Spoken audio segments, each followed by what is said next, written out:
Nowadays, when you take a stroll down the aisle at your local grocery store, you'll notice that a lot of foods are labeled as gluten-free. And in fact, in 2014, the US sales of gluten-free labeled products was estimated to be about $23 billion.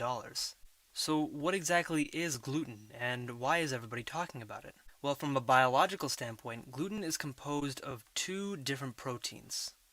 There's gliadin, which I'll represent as these blue circles, and there's glutenin, which I'll represent as these red strings. These two together are going to form what's called gluten.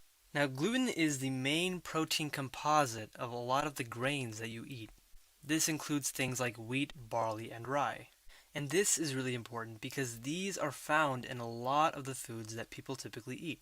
For example, you may see it in bread, pasta, salad dressings, and even sausages. So this is just a handful of the many different types of foods that contains these grains, and by extension will contain the gluten. Now, why is gluten important in healthcare?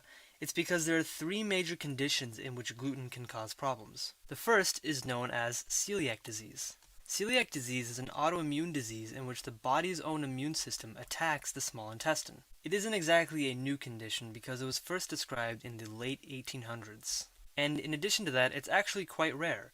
It affects about 1 for every 70 to 300 people, depending on which country you live in. In the US, that's equivalent to about 2.1 million people. The second major condition is having an allergy to the grains that contain gluten. So much like how many people have allergies to things like peanuts or eggs, a lot of people can have allergies to these grains. However, this is even less common than celiac disease. So if celiac disease and grain allergies are relatively rare, why is everybody talking about gluten? The reason is because of the third condition, known as gluten intolerance. The idea behind gluten intolerance is that if you eat something containing gluten, you'll experience all sorts of different symptoms associated with your bowels. This can include things like diarrhea and constipation, and cramping and bloating as well. Now, the whole phenomenon of gluten intolerance really began in 2011 when a paper was published in the American Journal of Gastroenterology. So right here I have the exact title of that paper, which says, "Gluten causes gastrointestinal symptoms in subjects without celiac disease." Basically, this paper concluded, and I quote, "Gluten is indeed a trigger of gut symptoms and tiredness." Thus began the gluten-free sensation. But in 2013, Dr. Peter Gibson, who is the author of this study, did a follow-up study.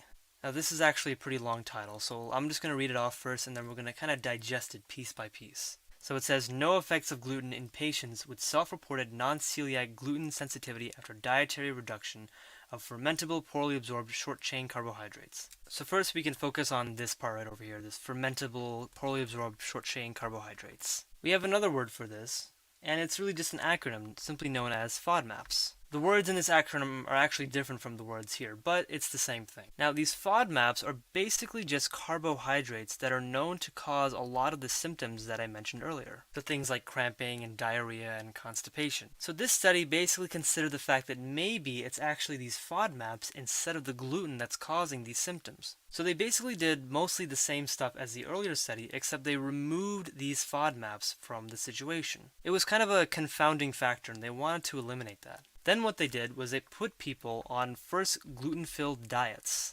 So I'll just label that as positive gluten. And then they changed their diets to gluten-free diets. So I'll just label that as minus gluten. And they basically just wanted to look at the effects of this. So if the earlier hypothesis that gluten causes these symptoms is true, then their symptoms should improve, because you're putting them on a gluten-free diet. However, they found that there were no effects of gluten. So gluten actually didn't do anything. It wasn't responsible for causing all those symptoms. Now, what does this all mean for us? Well, if you have celiac disease or grain allergies, you should absolutely avoid consuming anything that contains gluten in it. However, these conditions are pretty rare and they don't affect that many people. So for the rest of us, should we adopt this gluten-free diet? Well, it's true that these gluten-free diets do tend to be healthy, but that's not because they lack gluten, it's because by their very nature they're healthy. They don't contain all sorts of processed foods and carbohydrates. So because of that, and not because they lack gluten, they are pretty healthy for you. So the jury is still kind of out on whether or not we should adopt a gluten-free diet. But the current scientific literature probably wouldn't support a gluten-free diet.